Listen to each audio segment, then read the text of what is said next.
Good morning, everyone. Welcome to the DSEJ's Home Classes, a digital initiative by our Vardi, Director School Education, Jammu. I'm Dr. Mehreen, going to conduct this session for the students of class 10th in history. Today, I am going to take up your chapter number 4 entitled Age of Industrialization.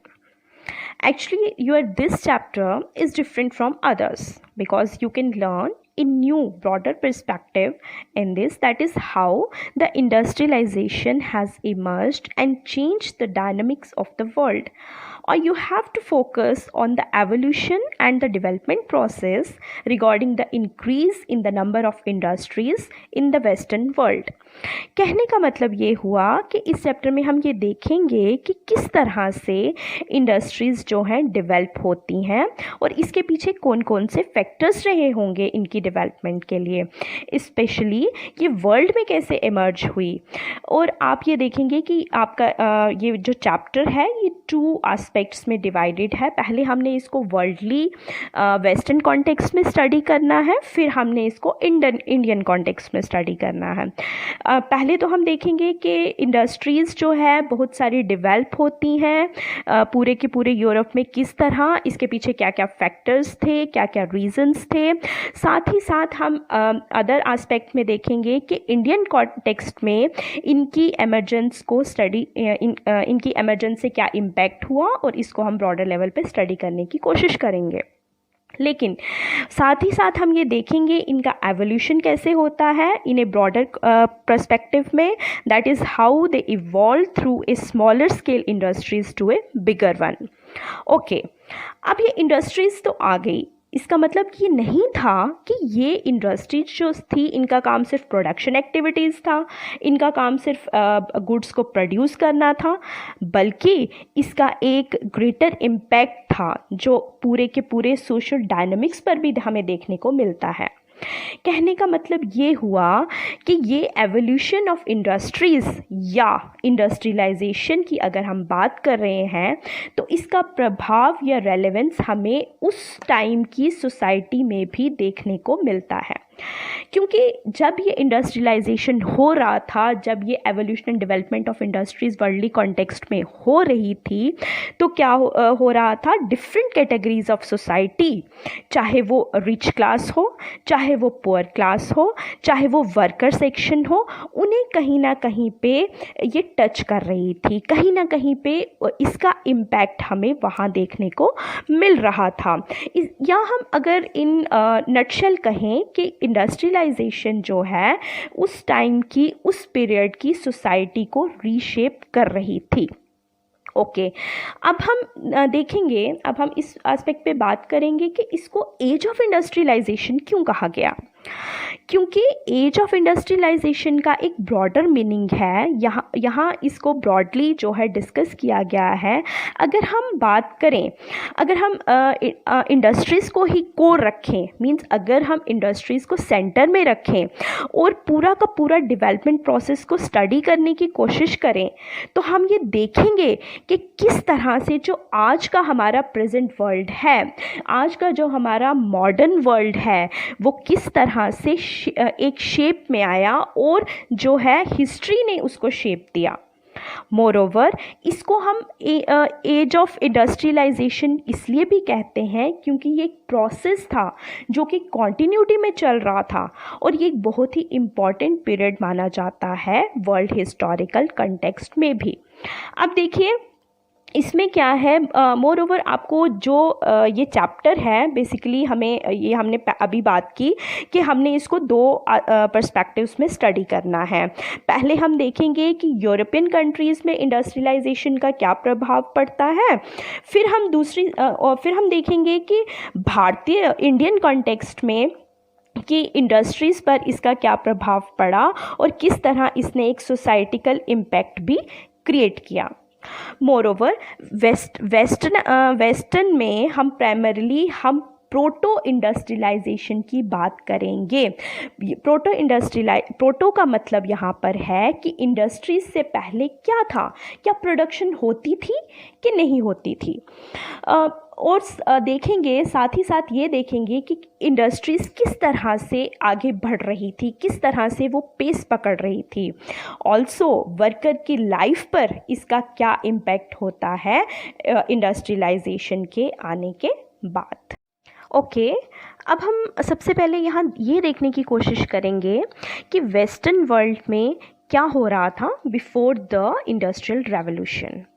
अब यहाँ पे revolution का मतलब जो है different, जैसे हमने French revolution, Russian revolution etcetera की बात की थी, यहाँ पे रेवोल्यूशन का मतलब वो यहाँ पे इंडस्ट्रियल रेवोल्यूशन, एक क्रांति इंडस्ट्रीज़ के सेक्टर में, इंडस्ट्रियल सेक्टर में जो रेवोल्यूशन हुआ, जो क्रांति आई थी, उसके फलस्वरूप हमारी इंडस्ट्रीज़ बढ़ गई थी, वो कहलाता है इंडस्ट्रियल रेवोल्यूशन।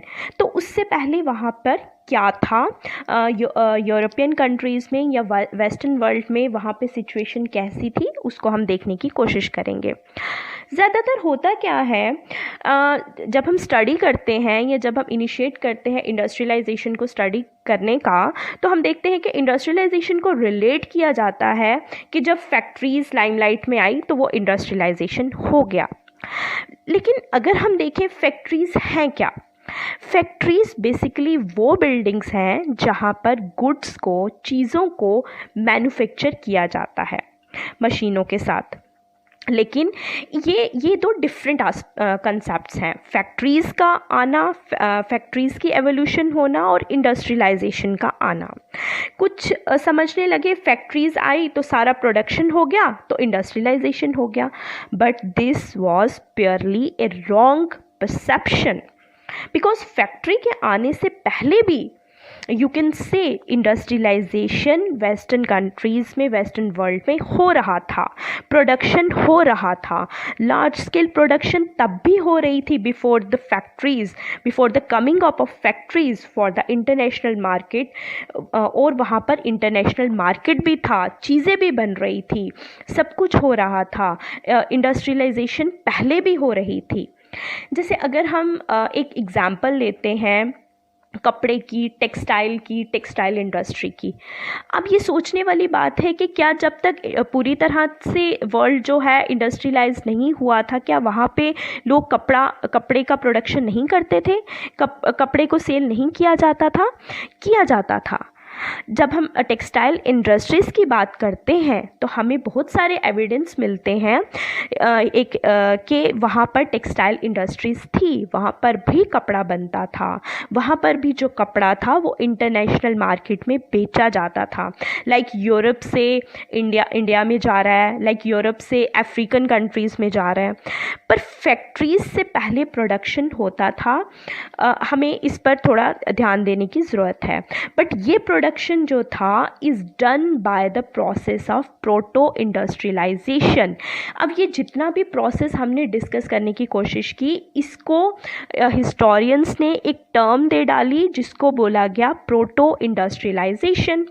लिटरली इसका मतलब होता है कि जब भी किसी चीज़ का इनिशियल स्टेज में स्टार्ट होता है, उसके साथ वर्ड प्रोटो को लगा दिया जाता है।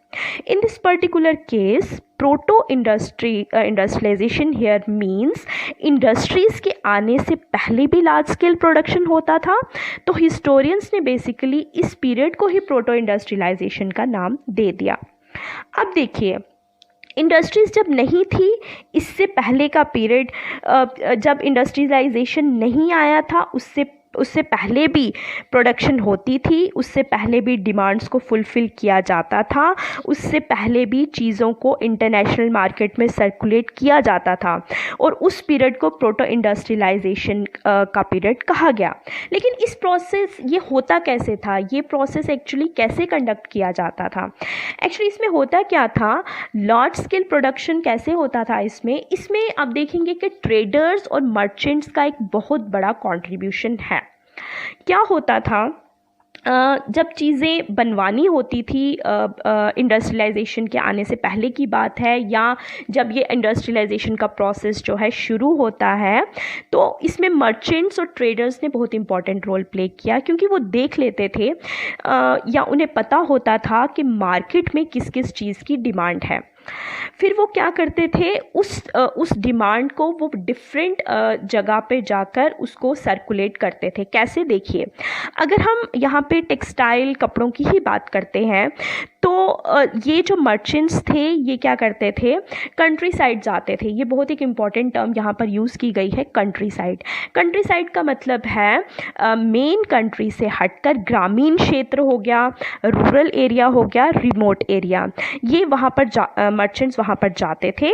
वहाँ पर जो भी फैमिलीज़ होती थी वहाँ पर ये लोकेट करते थे कि कौन कौन सी फैमिली जो है बुनाई का काम कर रही है। तो ये क्या करते थे, उन्हें लोकेट करते थे, फिर डिमांड के हिसाब से उन्हें एडवांस पेमेंट भी कर देते थे ताकि वो जो है कॉटन खरीद सकें, स्पिनिंग कर सकें, वीविंग कर सकें।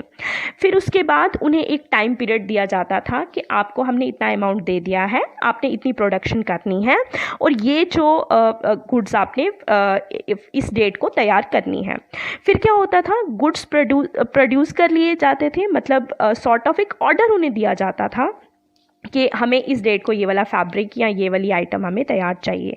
फिर क्या होता था, उसके बाद मर्चेंट्स जो थे उन चीज़ों को वहाँ जाकर, उनके पास जाकर उन्हें कलेक्ट करते थे और जो भी डिमांड होती थी इंटरनेशनल मार्केट की वो वहाँ पर जाकर उन्हें बेच देते थे। ये पूरा का पूरा प्रोसेस जो है प्रोटो इंडस्ट्रियलाइजेशन कहलाता है। आगे हम देखने की कोशिश करेंगे कि किस तरह से धीरे धीरे ये प्रोसेस इंडस्ट्रियलाइजेशन जो है किस तरह से पूरे के पूरे वर्ल्ड को कैप्चर करता गया, या इसके क्या क्या फैक्टर्स थे, क्या क्या रीजंस थे इसके स्प्रेड के, ये हम नेक्स्ट सेशन में लर्न करने की कोशिश करेंगे। Thank you very much.